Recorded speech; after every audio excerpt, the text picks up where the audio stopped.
Hello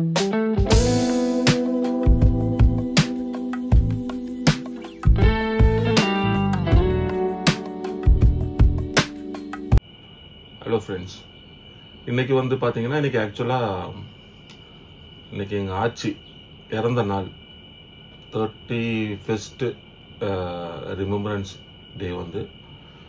so அதனால தான் இந்த வீடியோ நம்ம கட்டாயமாக எடுக்க வேண்டிய, எனக்கு டைட் ஷெடியூலில் ஒர்க் இருந்தாலும் இந்த வீடியோ நான் கட்டாயமாக எடுக்கணுங்கிறதுக்காக இந்த வீடியோ நான் எடுக்கிறேன். ஸோ அது ஆச்சிங்கிறத விட எனக்கு இன்னொரு அம்மா, அவங்க தான் அம்மா. நான் பிறந்ததுலேருந்தே நான் வளர்த்தது அவங்க தான். அதனால சொல்லுவாங்க கிராண்ட் மதர்ஸ் லவ் அன்கண்டிஷனல்னு. அதை அவங்ககிட்ட இருந்து நான் நிறைய எனக்கு கிடைச்சிது. அது நான் ரொம்ப லக்கி. சில நல்ல ஃபேமிலிஸில் பிறந்தவங்களுக்கு வந்துட்டு கிராண்ட் ஃபாதர், தாத்தா, பாட்டி, அவங்களுடைய அன்பு கிடைக்கும்.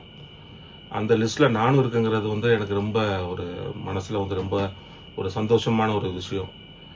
ரொம்ப அன்பான ஒரு பாட்டி, ஆஸ் யூஷுவல் நல்ல பாட்டிமாரில் அவங்க அந்த லிஸ்ட்டில் அவங்களும் இருக்காங்கங்கிறது எனக்கு சந்தோஷமான ஒரு விஷயம்.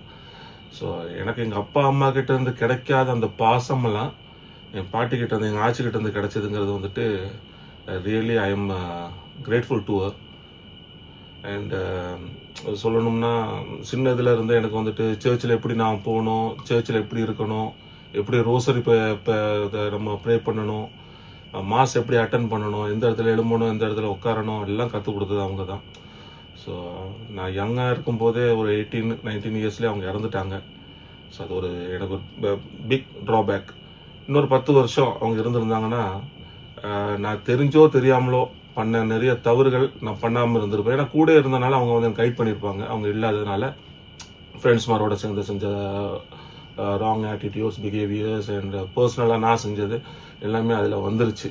அது ஒரு இன்னும் couple of years it went like that. And அதை எங்கள் ஆட்சியும் கூட இருந்திருந்தாங்கன்னா டெஃபினட்டாக அது நடந்திருக்காது. எனக்கு கைட் பண்ண எனக்கு அது யாரும் இல்லை. So that all past. But இருந்தாலும் I am missing so much.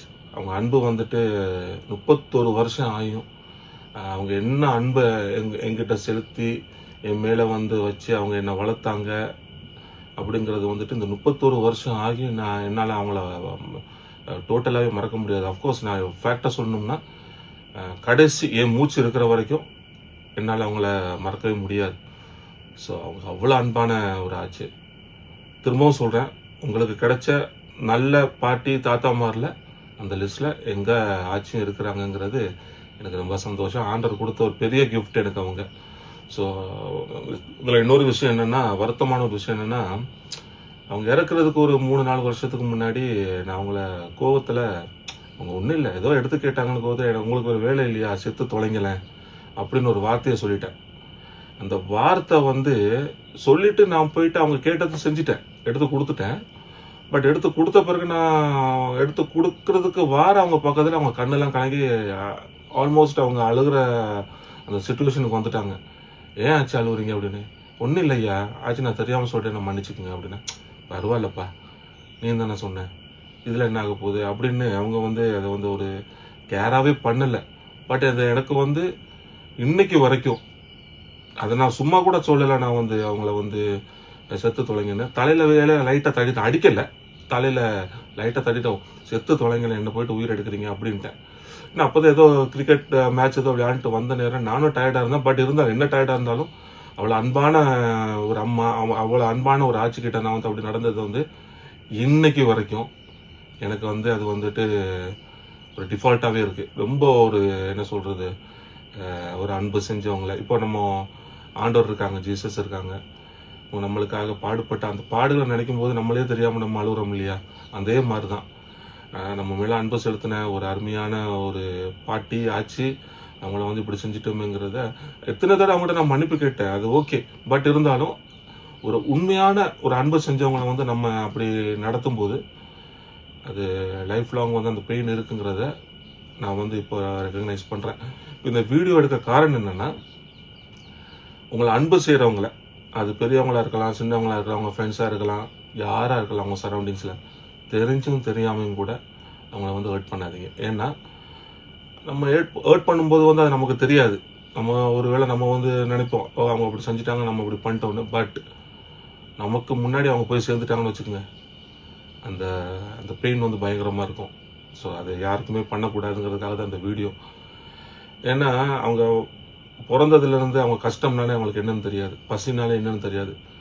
அதே மாதிரி எங்களையும் பசி தெரியாமல், கஷ்டம் தெரியாமல், எந்த ஒரு சூழ்நிலையிலையும் எங்களை யோசிக்க விடாமல் ரொம்ப அருமையாக எங்களை வளர்த்தாங்க. அந்த டேஸ் எல்லாம் வந்து எனக்கு இன்னும் அப்படி மைண்டில் அப்படியே கிளியர் பிக்சராக இருக்குது. நேற்று ஒரு மூவி பார்த்தா இன்றைக்கி எப்படி இருக்கும் நமக்கு, அந்த மாதிரி இன்னைக்கு வரைக்கும் எனக்கு அது ஒரு கிளியர் பிக்சராக ரொம்ப மைண்டில் ஃப்ரெஷ்ஷாக இருக்குங்கிறது தான் உண்மை.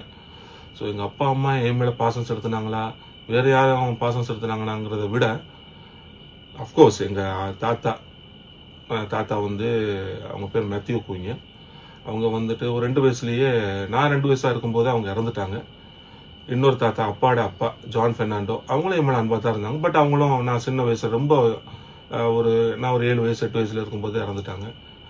பாட்டி, அப்பாட அம்மா ஆஞ்சலின் பெர்னாண்டோ, அவங்களும் ஒரு சின்ன வயசுலேயே, எனக்கு அதே மாதிரி 8-10 வயசு இருக்கும்போது அவங்களும் இறந்துட்டாங்க. பட் இவங்க வந்து என் கூடயே இருந்து எங்கள் கூடயே வாழ்ந்தவங்க, எங்களை வளர்த்தவங்க, எங்களுக்கு நல்லது கெட்டது சொல்லி கொடுத்தவங்க, யாரையும் முகத்துக்கு அடிச்சாப்புல பேசக்கூடாதுன்னு கற்றுக் கொடுத்தவங்க. நம்மகிட்ட எவ்வளோ பணம் இருந்தாலும், எவ்வளோ வசதி இருந்தாலும், நமக்கு கீழே இருக்கவங்கள அன்பு செய்யணும், மதிக்கணும், அவங்கள வந்துட்டு நம்ம வந்து எந்த நிலையிலுமே, எந்த சூழ்நிலையிலும் அவங்கள வந்து நம்ம அசிங்கமாக பேசிடக்கூடாதுங்கிறத வந்துட்டு ரொம்ப கான்சென்ட்ரேட் பண்ணி எங்களை வளர்த்தவங்க. இதுக்கு ஒரு காரணம், ஒரு எக்ஸாம்பிளாக நான் சொல்லணும்னா, ஒரு 10-15 இயர்ஸ் பேக் வந்து பெரம்பூரில் ஒரு சம்பவம் நடந்தது. நாங்கள் நானும் வைஃபும் காரை ஸ்டாப் பண்ணிட்டு நடந்து வரும்போது ஒரு வயசானவர், அவருக்கு அப்போ 60-65 வயசு இருக்கும். அவர் வந்து தர்மம் கேட்குறாரு, வந்து ஐயா ஏதாவது கொடுங்க அப்படின்னு. அது என்ன செஞ்சுட்டாருன்னா, என்னை தொட்டு கேட்டார். எனக்கு ரொம்ப கடுப்பாயிருச்சு. என்னையா நான் தொட்டு கேட்குறேன் அப்படி இப்படின்னு ரொம்ப கேவலமாக அவரை பேசிட்டு மூவ் பண்ணிட்டு போகும்போது என் மனசுக்குள்ள ரொம்ப இதாக இருந்துச்சு, வருத்தமாக இருந்தது. என்ன இப்படியான ஒரு ஃபேமிலியில் பிறந்தோமே, இப்படி நம்ம பாட்டி நம்மளை ஆட்சி நம்மளை இப்படி வளர்த்தாங்களே, நம்ம இப்படி செய்யலாமா அப்படின்ட்டு திரும்ப என் ஒய்ஃப் கிட்ட அவகிட்ட போய் சாரி கேட்க போறேன் அப்படின்ட்டு என் ஒய்ஃபையும் கூட்டிட்டு நான் பின்னாடி, ஞாபகம் இருக்கா அவனுக்கு? அப்போ அவளையும் கூட்டிக்கிட்டு நான் போயிட்டேன் அவர்கிட்ட. பக்கத்தில் போயிட்டு, அங்கிள் நான் தெரியாமல் பேசிட்டேன், என்னை மன்னிச்சுக்குங்க, ஏதோ கோவத்தில். இல்லைப்பா அதெல்லாம் ஒன்றும் இல்லையான்னாரு. அப்போது என்கிட்ட ஒரு பழக்கம் இருக்குது, காசு எப்போவுமே நிறையா நான் கையில் கொண்டு போக மாட்டேன். என்ன தேவையோ அந்த தேவைக்கான பணத்தை மட்டும்தான் நான் எப்பவுமே பாக்கெட்டில் இருக்கும். பர்ஸில் கூட நான் பணம் வைக்கிற பழக்கம் கிடையாது. ரொம்ப எமர்ஜென்சிக்கு எடுக்கிறதுக்கு ஏதாவது ஒன்று இருக்கும். ஸோ அந்த டைமில் வந்துட்டு பாக்கெட் டென்னில் கைவிட்டு இருந்த பணத்தை எடுத்து அவர் கொடுத்தோன்னா நிறையா இருந்துச்சு பணம். அவர்கிட்ட கொடுத்தா எனக்கு அவருக்கு ரொம்ப சந்தோஷம். நல்லா இருங்க, 2 பேரும் நல்லா இருங்கன்னாரு. ஸோ இதை எதுக்கு சொல்ல வரேன்னா, தெரிஞ்சோ தெரியாமலோ நம்ம ஒரு தப்பு செஞ்சால் இம்மிடியேட்டாக போயிட்டு சம்மந்தப்பட்டவங்ககிட்ட நம்ம மன்னிப்பு கேட்கறதுங்கிறத வந்துட்டு 100% நம்மளுக்கு வந்துட்டு ஒரு சேஃபஸ்ட் ஜேர்னி லைஃப்பில் கொண்டு போகும். இதே மாதிரி இன்னொரு சம்பவம் நடந்தது. நான் வந்து நினைக்கிறேன் அண்ணா நகரா மூலக்கடையான்னு எனக்கு தெரியல, அவர் பிரிட்ஜு கிட்ட, டவுன்டானாவா மூலக்கடையான சைடில் ஞாபகம் கிடையாது. கொஞ்சம் நம்ம ஒரு எக்ஸ்பென்சிவ் பைக்கில் வரேன்னு வச்சுக்கங்களேன். வரும்போது ஒரு ஆட்டோக்காரர் வந்து, அவரும் கொஞ்சம் ஓல்டஸ்ட் பர்சன் தான், வரும்போது இடிக்கிற மாதிரி வந்துட்டா. நான் அவரை அசிங்கமாக திட்டேன். ஏன்னா நம்ம படித்த யூனிவர்சிட்டி அப்படி. ஸோ ரொம்ப கேவலமாக வந்து அவரை வாரினோன்னு அவர் கேட்ட ஒரே வார்த்தை என்ன தெரியுமா? ஏன்பா நான் ஆட்டோ ஓட்டுறதுனால தானே என்னை வந்து நீ இவ்வளோ கேவலமாக பார்க்குற அப்படின்னாரு. அவர் போயிட்டாரு. நான் அப்படியே ஓவர்டேக் பண்ணி அவரை ஸ்டாப் பண்ணிட்டேன். முன்னாடி போய் ஸ்டாப் பண்ணிட்டு, என்ன சொன்னீங்க அப்படி? என்னப்பா எங்கூட சண்டை போட வந்தியா? இல்லை அங்கிள் சண்டை போட வரல, உங்கள்கிட்ட மன்னிப்பு கேட்க வந்தேன் அப்படின்னு குனிஞ்சி அவர் காலை தொட்டு, நான் பேசுனது வந்து உங்களை வந்து என்ன சொல்றது எஃபெக்ட் ஆயிருந்துச்சுன்னா என்னை மன்னிச்சுங்க, நான் அப்படி நினைச்சு நான் பேசவே இல்லை, ஏதோ வாய்த்துறது. இதை வந்து ஆடியில் வந்தாலும் பென்ட்லியில் வந்தாலும் நீங்கள் ரால்ஸ் ராய்ஸில் வந்தாலும் கூட நான் இப்படி தான் பேசியிருப்பேன், ஏதோ தெரியாமல் பேசிட்டேன், நான் மன்னிச்சுன்னு சொன்னா அவருக்கு சந்தோஷத்தை பார்க்கணுமே, நல்லா இருங்க அப்படின்னாரு. ஸோ இதுதான் நமக்கு தேவை.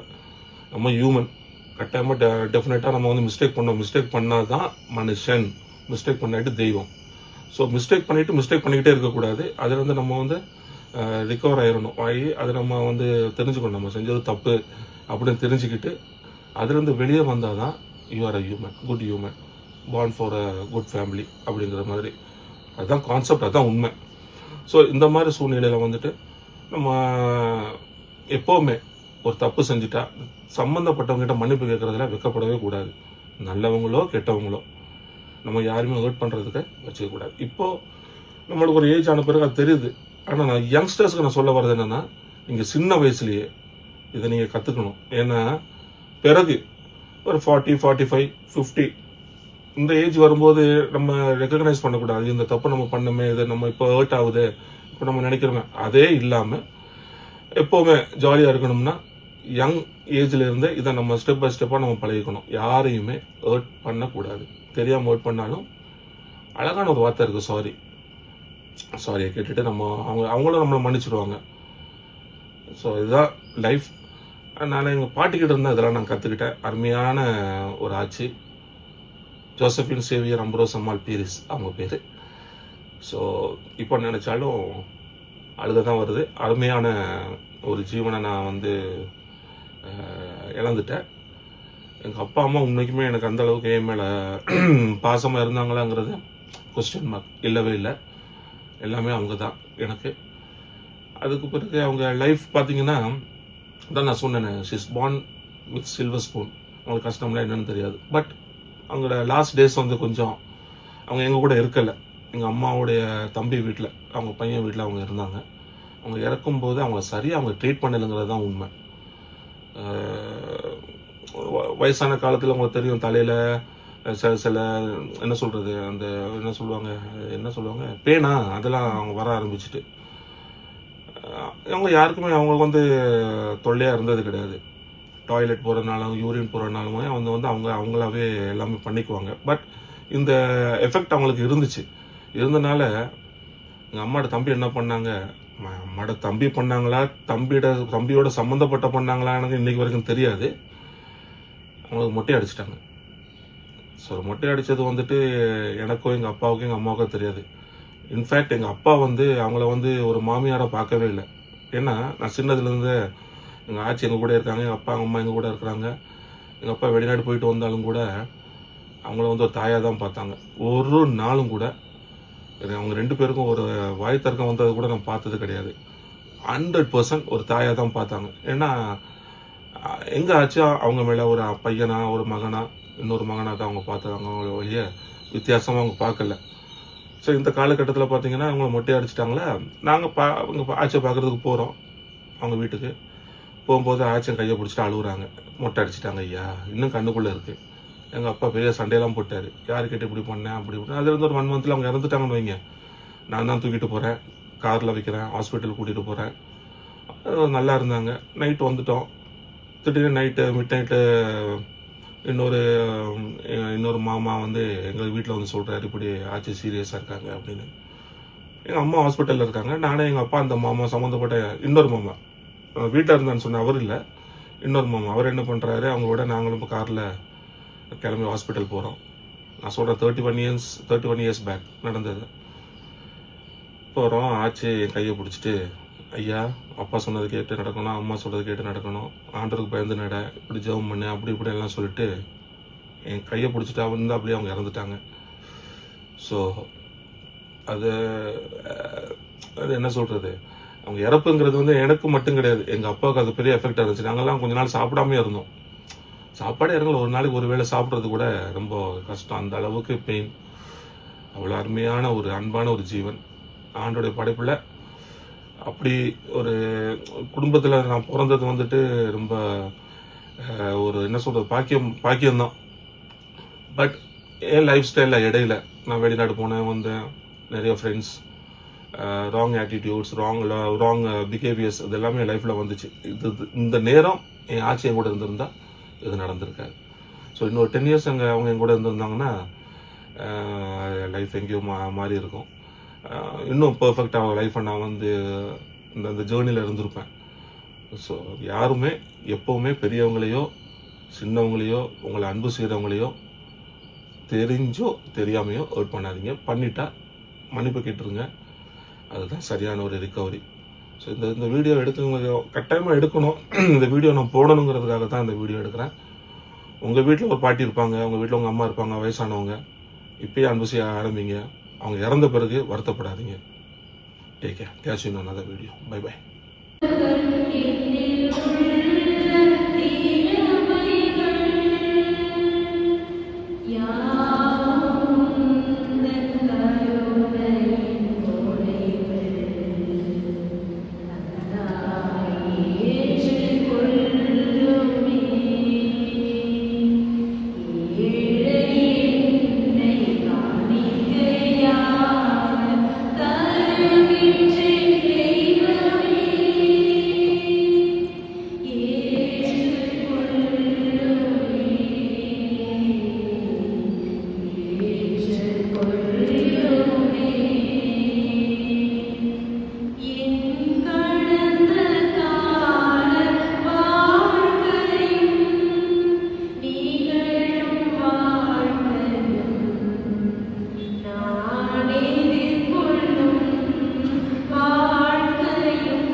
ஆண்டுகளை பண்டிகைக்கு அழைக்கும்படியாகவும் 31வது